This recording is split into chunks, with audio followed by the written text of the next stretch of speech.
అధ్యాయంలో మొదటి వచనంలో ఉంటుంది.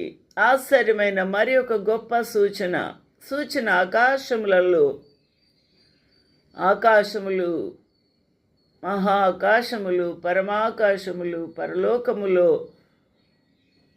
ఉండు ఆ యొక్క సన్నిధిలో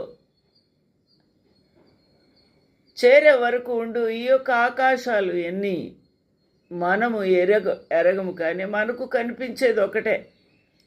ఏడు మహాకాశాలు, మహాకాశాలు ఉన్నాయి అని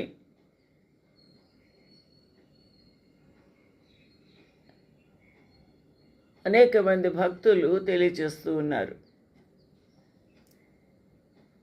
ఈ గొప్ప సూచన పరలోకమందు చూశాడు. అదే కాన్స్టలేషన్, నక్షత్రముల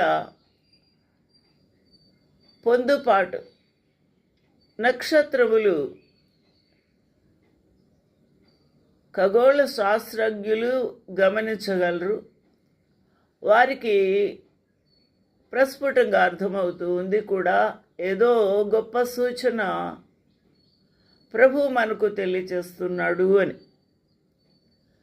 ఆకాశ నక్షత్రములలో జరుగుతూ ఉన్న మార్పులను గూర్చి నిరీక్షణతో ఎదురు చూస్తున్న వారు కూడా గుర్తించగలరేమో.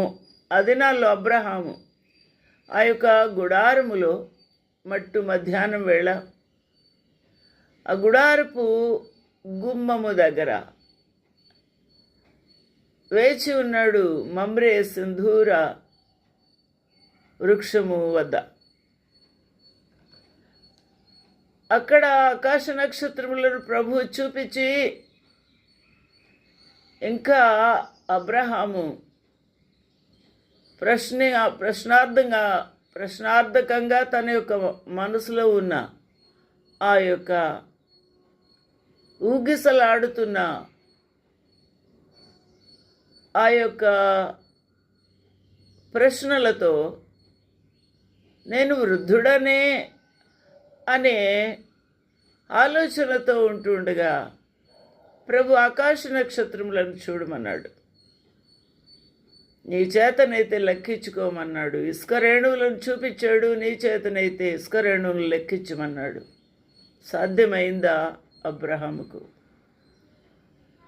మానవుల జ్ఞానమునకు అగమ్య గోచరము ప్రభు యొక్క ప్రణాళిక. ఇక్కడ